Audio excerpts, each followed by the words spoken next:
Hi, എല്ലാവർക്കും ജ്യോതിസ് കറിവേളിലേക്ക് സ്വാഗതം. ഇന്നിപ്പോൾ ഒരു പുതിയ വീഡിയോ ആയിട്ട് വന്നിരിക്കുകയാണ്. വേറെ ഒന്നുമല്ല, ഒരു സിമ്പിളായിട്ട് കേടുവരാതെ സൂക്ഷിച്ച് 2-3 ദിവസമൊക്കെ കേടുവരാതെ ഫ്രിഡ്ജിൽ വെച്ചില്ലെങ്കിൽ കേടുവരാതെ സൂക്ഷിച്ച് വെക്കാൻ പറ്റുന്ന ഒരു മാങ്ങ അച്ചാർ എങ്ങനെയാണ് ഉണ്ടാക്കുന്നതെന്ന് കാണിച്ചു തരാൻ വേണ്ടിയിട്ടാണ്. അപ്പോൾ അതിലേക്ക് ഞാൻ മാങ്ങയൊക്കെ 2 മാങ്ങ ഉണ്ടായിരുന്നു, അത് അരിഞ്ഞ് വെച്ചിട്ടുണ്ട്. അപ്പോൾ അത് എങ്ങനെയാണ് അരിയണതെന്ന് അറിയാൻ അറിയാത്ത ആൾക്കാർക്ക് കാണിച്ചു തരാൻ വേണ്ടിയിട്ട് ഒരു കഷ്ണം ഞാൻ ബാക്കി എടുത്ത് വെച്ചിട്ടുണ്ട്. അപ്പോൾ നമ്മളൊരു കത്തി എടുത്തിട്ട് അതിനേതങ്ങനെ വരട്ട് ഇങ്ങനെ അരിഞ്ഞു കൊടുക്കുക. എന്നിട്ട് വളരെ ചെറിയ പീസസായിട്ട് ഇങ്ങനെ കബോർഡിൽ വെച്ചിട്ട് അരിഞ്ഞു.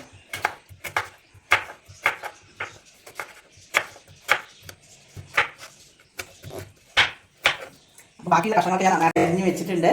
പിന്നെ ഈ മാങ്ങ ഇട്ട് വെക്കുമ്പോൾ നമ്മൾ ശ്രദ്ധിക്കേണ്ട ഒരു കാര്യം, നമ്മൾ അച്ചാറിന് വേണ്ടി എടുക്കുന്ന പാത്രത്തിൽ ഒറ്റ ലേശം വെള്ളം ഉണ്ടാവാൻ പാടില്ല. വെള്ളമൊക്കെ ഉണങ്ങിയുള്ള പാത്രത്തിൽ ആയിരിക്കണം ഈ മാങ്ങ ഇട്ട് വെക്കേണ്ടത്. ഇനി ഇതിലേക്ക് നമ്മൾ ആവശ്യത്തിനുള്ള ഉപ്പിട്ട് കൊടുക്കുക.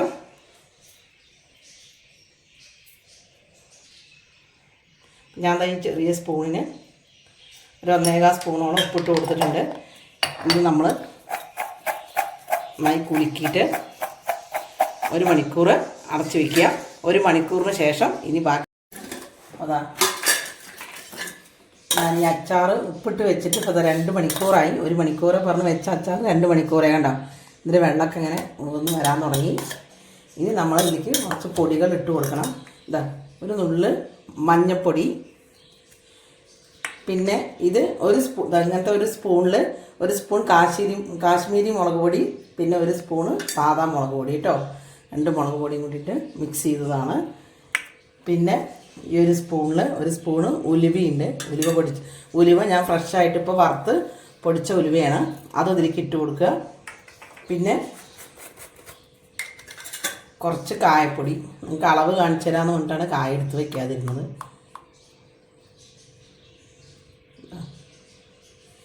സ്പൂണിൽ കറക്റ്റ് 1 സ്പൂൺ ഉണ്ടാവും. ഈ കായപ്പൊടി ഇട്ട് കൊടുക്കുക. എന്നിട്ട് ഇത് നന്നായിട്ട് മിക്സ് ചെയ്യാം. ഇതിപ്പോൾ ഇത് 2 മാങ്ങയുടെ അച്ചാറാണ്. പിന്നെ ഇപ്പോൾ നിങ്ങൾ എത്രയാണോ മാങ്ങ എടുക്കുന്നത് അതിനനുസരിച്ചിട്ട് അളവിലൊക്കെ മാറ്റം വരുത്താം. ഇത് താഴത്ത് നിങ്ങൾ മുകളിലേക്ക് നന്നായിട്ട് മിക്സ് ചെയ്ത് കൊടുക്കുക. ഇനി നമുക്കിതിലേക്ക് ഒരു വറവും കൂടി ഉണ്ടാക്കണം. ഇനി നമ്മൾ ശ്രദ്ധിക്കേണ്ടത്, ഇതിലേക്ക് നമ്മൾ ഒഴിക്കേണ്ടത് നല്ലെണ്ണയാണ്. ഞാൻ പറഞ്ഞില്ലേ 2-3 ദിവസം ഫ്രിഡ്ജിൽ വെച്ചില്ലെങ്കിലും പുറത്ത് വെച്ചാലും അച്ചാർ കേട് വരില്ല എന്നൊക്കെ പറഞ്ഞില്ലേ. അതിന് കാരണം ഇതിന് നമ്മൾ ഒഴിക്കുന്നത് നല്ലെണ്ണയാണ്. പക്ഷെ നല്ലെണ്ണ ഒഴിച്ചു കൊടുത്താൽ യാതൊരു കേടുമില്ല. ഇനി അത് ചൂടാവട്ടെ. ചൂടാകുമ്പോൾ നമുക്ക് ഇത്തിരി കടുക് വറുത്തിടാം. ഇപ്പം ഞാൻ എനിക്ക് വേണ്ടിയിട്ട് 2 നല്ല ഫ്രഷ് കരിവേപ്പിൻ്റെ ഇല തന്നെ എടുത്ത് കൊടുന്ന് വെച്ചിട്ടുണ്ട്.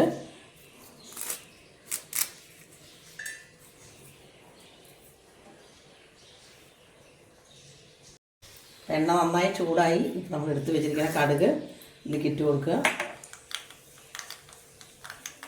കടുക് പൊട്ടാൻ തുടങ്ങിയിട്ടുണ്ട്. സമയത്ത് നമ്മൾ ഈ കരിവേപ്പിൻ്റെ ഇല നന്നായിട്ട് ഞരടിയിട്ട് ഇട്ട് കൊടുക്കുക.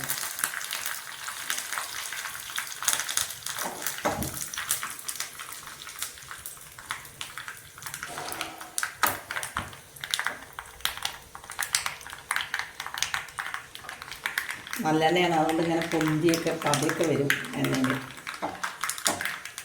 നമ്മൾ കരിവേപ്പിൻ്റെ ഇട്ട് കൊടുക്കുമ്പോൾ ഒന്ന് ശ്രദ്ധിച്ചിട്ടൊക്കെ വേണം ഇട്ട് കൊടുക്കുക എന്നാണ് പറഞ്ഞത്.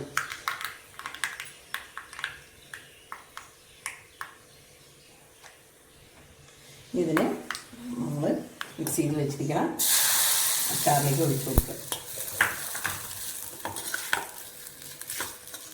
അപ്പോൾ ഇവിടെ നല്ലൊരു മണം വരുന്നുണ്ട് കേട്ടോ. ഉലുവപ്പൊടിയും കായപ്പൊടിയും പിന്നെ കരിവേപ്പിൻ്റെ ഇലയും ഉപ്പാടം കൂടി നല്ല മണമുണ്ട്. കാരണം അച്ചാർ കാണുമ്പോൾ തന്നെ നമുക്ക് കഴിക്കാൻ തോന്നുന്നു.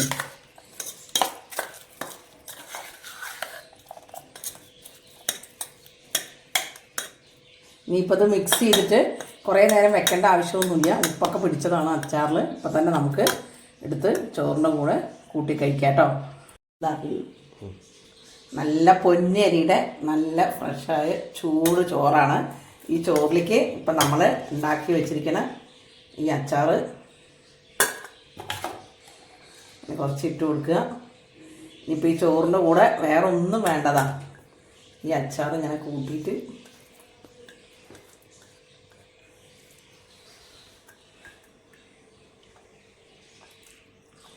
നല്ല ടേസ്റ്റ് കേട്ടോ. നല്ലെണ്ണയാണോ ഒഴിച്ചതെന്ന് പറഞ്ഞിട്ട് നല്ലെണ്ണയുടെ ടേസ്റ്റ് ഒന്നും വരില്ല, നല്ല ടേസ്റ്റായിരിക്കും ചോറുണ്ട. വേറെ ഒന്നും വേണ്ട, നമുക്ക് ചൂട് ചോറും ഈ അച്ചാറും ഉണ്ട്. നമുക്കിപ്പോൾ കറിയൊന്നും ഉണ്ടാക്കാൻ പറ്റില്ല, വീട്ടിൽ 2 മാങ്ങയൊക്കെ വീണതോ അല്ലെങ്കിൽ വാങ്ങിയതോ ഒക്കെ ഉണ്ടെങ്കിൽ ഇങ്ങനെ ഉണ്ടാക്കി നോക്കിയാൽ മതി.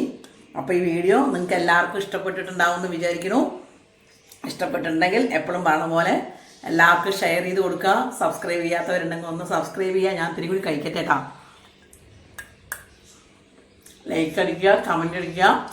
അപ്പോൾ അങ്ങനെയൊക്കെ ഉണ്ടാക്കി നോക്കി നിങ്ങളുടെ അനുഭവങ്ങളും പറയാം. അപ്പോൾ അടുത്ത വീഡിയോ ആയിട്ട് കാണുന്നവരേക്കും ബൈ.